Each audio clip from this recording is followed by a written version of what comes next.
What is wrong with you, Jake? I followed you out into the hallway but cannot find you anywhere. Why would you walk out of the conference room like that? Why wouldn't I? Do you expect me to just sit and keep quiet in a room full of brainless people? Jake! What? I had to go to the restroom to keep myself from contracting a buttload of stupid. They don't treat that at the hospital, you know. Do you know who you just insulted back there? Who could he possibly be? As long as he's not God, I don't give a damn. But humans rule the world quite alright, so you have to give credit to whom it is due. In this case, that was Gerald Hamilton, CEO of Hamilton Corp, and our biggest investor ever. You spoke to him with so much arrogance and disrespect. What if he decides to take back his money? How will the company survive? You know, I used to think our company had some class, but I was wrong. How can you accept partnership from a man who went to a vocational school, not even a public university? Damn, I just could not sit in that room. There were just too many uneducated people there. What are you even talking about, Jake? Nobody cares what school the man attended. All we want is his money to do business with. Besides, it's not like his educational certifications have any direct impact on our productivity levels. That said, I still insist you should not have spoken to him so rudely. I'm of the opinion that he should think about all that I said to him. Maybe he'll be motivated to go back to a good school now that he has some money and acquire quality education. Like me, a first-class Yale graduate. Go back into that room right now and apologize to Mr. Hamilton before I lose my patience with you. What can you possibly do to me? This is not the first time you're threatening to lose your patience with me because I spoke my mind. And what have you done so far? Oh, yes, nothing. You're all bark and no bite, Richard. You don't scare me one bit. Did you just call me by my first name? Have you forgotten that I am your direct supervisor? Yeah, so what? I'll speak to HR and our boss about you. I'll have you fired. Really? Is that the best you can do? I think I was wrong for saying you're all bark and no bite. You're not even bark at all. How dare you talk to me like that? Have you not reported me to HR once before? They couldn't do anything to me because my father is a decorated veteran and he's close friends to our CEO. Plus, if anyone should be getting fired, it has to be you. Because who would want to retain a public school graduate over a first-class Yale graduate like myself? So stop playing. I'll finish this with you when we return to the base. But I am giving you one last opportunity to return to the conference room and apologize for being rude to Mr. Hamilton. Psst, I will not do that. Okay, but if he withdraws his investments because of your foolishness, you will not know what hit you. You've been beeping my phone like a crazy person for the past hour. What do you want? Oh, so you've been seeing my calls. Why did you not respond to them? It's my phone. I decide when and how I want to use it. So what do you want? I received a complaint from Miss Anderson that you tore up the 10-page action report I asked her to submit to me this morning. Is that it? Ugh. Please move on to the next person. I'm definitely not your man. Then you went ahead to sit in her chair and delete the files from her computer? It was not my fault she left it open on the monitor. I just couldn't stand the sight of the nonsense she had drafted there for you. Totally unprofessional. You should be glad I saved you the stress of having to read that first grader's doodle. What the hell is wrong with you, Jake? Must you be a pain in the behind all the time? Why would you ruin her report? Are you her supervisor? SMH. It's quite unfortunate that people do not get employed based on the quality of their degrees or certifications. If not, I would have been your supervisor, and you wouldn't be asking these stupid questions. I had to help you do your job since you clearly do not know how to do it. Period. And I don't want any further questions on this matter. Your arrogant behavior is beginning to bother everybody in this office, Jake. You'd better change now, or sit back and face the consequences when they come. All this abuse simply because I corrected a brainless, uneducated nitwit. You have to trust me. That report was definitely not up to the standards of what we accept in this company. Well, that was my job to decide and not yours. I can even conjure up something a lot better than what Ruth did, given my first-class Yale knowledge and all, huh? Stop calling people by their first names if they have not given you permission to. Nah, it doesn't matter. All I'm saying is that I'm more qualified than all of you, and I can do all the things y'all do, but way better. I could even be the boss. You'd wish you didn't say that. Why not? Did he not also attend a public college? He's not in the least qualified for his position compared to me. Anywho, I can write back that report. You'll be totally amazed. Fine. I give you 24 hours. Wow me. Huh, I can do it in 3. You got me really worried for a minute there, babe. Why haven't you been taking my calls and my texts? You haven't replied to any of them. You are making a big fool out of me, Jake. That's why I don't want to talk to you anymore. What? How? It's been 6 months since you asked me to marry you, Jake. And since then, you have not stepped up or done the needful. Oh, Kim, is that what the issue is? I've told you several times that I'm still working to put some things in place. I'm looking to get a promotion at work and all, so that I can be sure of a stable means of income before coming to marry you. I understand, but I'm really getting uncomfortable now. I understand why this will bother you. However, I need you to believe me. I really love you, and I want to take care of you with all my heart. You know you must not get a promotion at your current office, right? I don't understand. You have a first-class degree from Yale, don't you? Yes. If you cannot get a promotion in your company, then apply for a more befitting role someplace else. I just can't wait for you anymore. I believe I have to explain to you why I cannot do that. My dad got me this job with his connections, and now that he's sick, it would be foolish to leave job security behind and go in search of greener pastures and uncertain places. I am this close to getting a promotion here. It wouldn't take so long before I'm able to make all your dreams come true. I promise. It's obvious you don't love me anymore. You'll just sit back and watch my parents and siblings ridicule me. My younger sister got engaged months after I did, and guess what? She got married yesterday! Ugh, I've told you to stop comparing yourself with others, Kim. It's not a healthy trait. How can I, when my mom thinks I'm waiting endlessly for a man who'll never come? My father even asked me to throw my toy ring away. I'm so pissed right now. I'll make it up, I promise. Don't promise. Just come. Come and make your intentions known. We don't need any more money than we already have. My parents are rich enough to set us up on something for life.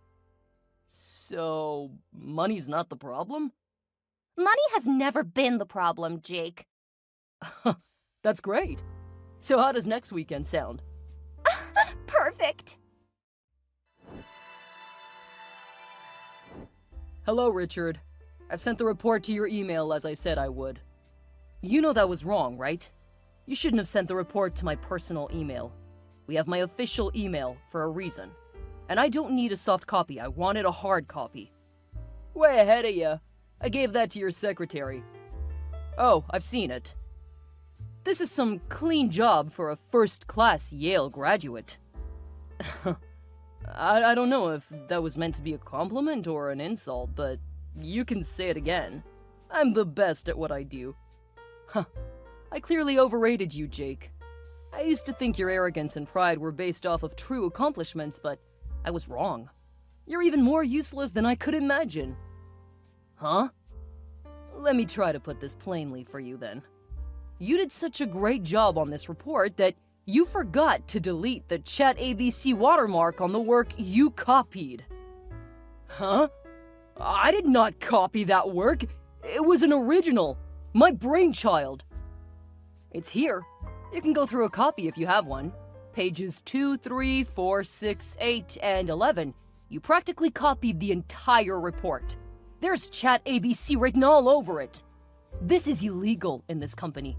We use AI for analytic purposes only. All statistics and ideas are generated organically. That is how we have been able to sustain optimal performance and excellence all these years. Shut up right now, Richard! What? I am your superior in this office. You cannot shut me up. Did you expect me to stay calm while you insult me? A high-profile member of society? How dare you accuse a first-class Yale graduate of plagiarism? Accuse? You stole a report online! You have no proof. Gosh, are you really that much of a dunce? The proof is right here in your face. I even doubt you actually have a degree from Yale. What? How can you even say something like that? Everybody in this office knows I'm the most academically qualified employee here. As a matter of fact, I don't doubt. I know you don't have a degree from Yale. Huh? Don't act as if you do not understand what I'm saying, Jake. You say you have a first-class degree, but your certificates say otherwise. You're telling lies. I attended Yale University. I did not say you did not attend Yale. I'm saying that what you got from them is a certificate of attendance. The one you submitted to HR was forged. What? How did you find that out? I can see you did not read your employment agreement before signing. You authorized us to validate any of the information you submitted. But that was not done seriously because you got employed through connections to the boss. Oh no, I've been busted. That's right. What's gonna happen to me now? See, in this company, you need 3 strikes to get an indefinite suspension, or better still, in your case, to get fired. The first strike was you talking disrespectfully to our highest investor, Mr. Hamilton. The second was you saying you're more educated than the boss himself. And the last and final straw was lying to us about all your academic qualifications. You even went as far as forgery. Those things weren't so serious. I was just joking. But the termination letter I sent to your email isn't. Please pack up your things, clear your desk, and leave ASAP. Please, don't do this to me, Richard. How will I get any money now? I was supposed to see my fiance's parents this weekend. Okay, and how does any of that concern me? I already made part payment for a hired limo and ordered an expensive diamond-studded tux. How am I gonna pay for all of that now? Oh, you can call to cancel the order. Or better still, leave me out of it. No! Baby, where are you? Why are you running late? You didn't even wait for my parents to alight the stairs before you fled. I'm sorry, Kim. Are you ashamed of me? Something came up. What came up? Did we not agree to clear all our schedules for this all-important meeting? You have not kept to your promises yet again. Actually, nothing came up. I was just wondering. About what, baby? Hope it's not something too serious. About why you did not tell me that your father was Gerald Hamilton. Huh? Did I not? I thought you knew. I didn't! Why is that even important? It's not just important, Kim. It's life-threatening. You had the chance to meet him today, did you not? But you just ran away like a coward. There was a good reason. Well, tell me. Remember that day I told you that I roasted one of our uneducated investors for bringing up stupid ideas? Yeah. The guy should totally reinvest that money in some quality education. That man was Gerald Hamilton. What? How dare you talk to my father like that? You will pay for this! I didn't know! This should teach you to be respectful to everyone you meet because you would not know who is who! Please forgive me, Kim. I'll come back in and apologize to him. I'm really sorry. There's no need for that now! Our engagement is off! Oh, don't do this to me, please! How will I get any money now? I just got fired yesterday. The entire universe seems to be against me now. So you really only wanted me for my father's money? No, yes. Oh, I just need some money to pay up for the limo I hired. The limo isn't yours too? Who are you? Maybe next you'll say you didn't actually go to Yale. The money is not that much. It's just $1,000. You are simply unbelievable. Please don't dump me, Kim. I have a bright future ahead of me. You could be a part of it. I'll get some guards to see you on the way out. Word just got to me that you're in the premises, Jake. And more than that, you're sitting at your former desk and trying to access the computer. Yes, but it's kinda not working. Did someone change the password? It would be great if you could tell me the new one. Huh? Are you playing a trick on me? I thought I sent you a termination letter. We no longer want you in this office. You are going to be revoking that letter today. Who are you to tell me what to do? It's either you're just plain dumb, or clueless, or both. How can you return to an office you were sacked from not up to a week ago? Do you have no shame? A man who is broke cannot be talking about shame. I need money to sort out some of my bills. That's why I came back. I actually made some calculations and figured that one day of work here equals to $100. I need $1,200. So if I work from Monday to Saturday for 2 weeks, I'll have that amount. Your stupidity nauseates me. I'll be working for 2 weeks? Then thank you. You're not going to be working here. Get your things and leave this place peacefully, or I'll call security. If I were you, I wouldn't call security on me. Why not? Because I'll expose you. Expose me? For doing what? Figuring out that you forged an important document? I wanted to keep your little secret and let you roam free like nothing happened earlier. But if you overstep your boundaries, I promise you I'll report you to the relevant authorities and have them punish you as is deemed fit by the law. You won't be doing that either, Richard. It is said that everyone has a skeleton in their cupboard, right? Well, I found yours. You do not know what you are talking about. I am a man of integrity, and I do not misbehave. What if I told you I have a picture of you making out with Miss Anderson? What? Why will I want to have anything to do with her? She's my subordinate, and it is against work ethics. Golden Reed Hotels, 3rd floor, room 303, 13th of August, 8 p.m. That was my wife! Gosh, you're a creep! What were you even doing snooping around in my business by that time of the night? Oops, I thought it was... She really looked like... Hell no! I have to call the police right away. At this point, I'm positive I have a real nut job on my hands. Creepy junkies like you deserve to be confined to a psychiatric ward, and not in the real world with real people. No, Richard, you cannot call the police on me. You thought you could blackmail and defame me, right? Have fun answering to all your crimes. Security! After being escorted out of the office premises by security, Jake's life took a dramatic downturn. He was left with no job, no fiancé, and a tarnished reputation. With the termination letters still in effect and his return attempts thwarted, Jake had a frustrating life ahead to face. First, the company launched a thorough investigation into his claims of Richard's alleged misconduct.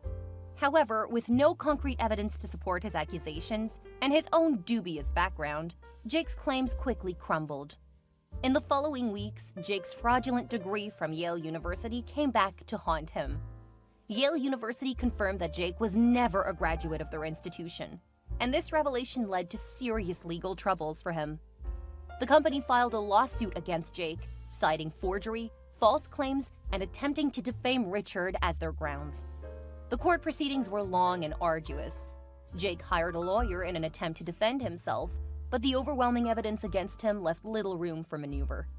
Ultimately, he was found guilty of forgery, false claims, and attempts at defamation. The court ordered him to pay a substantial fines totaling $100,000, reflecting the seriousness of his actions. In addition to the financial penalties, Jake was sentenced to 3 years in prison for his crimes. And in the end, the once egotistic first-class Yale graduate was serving first-class time behind bars.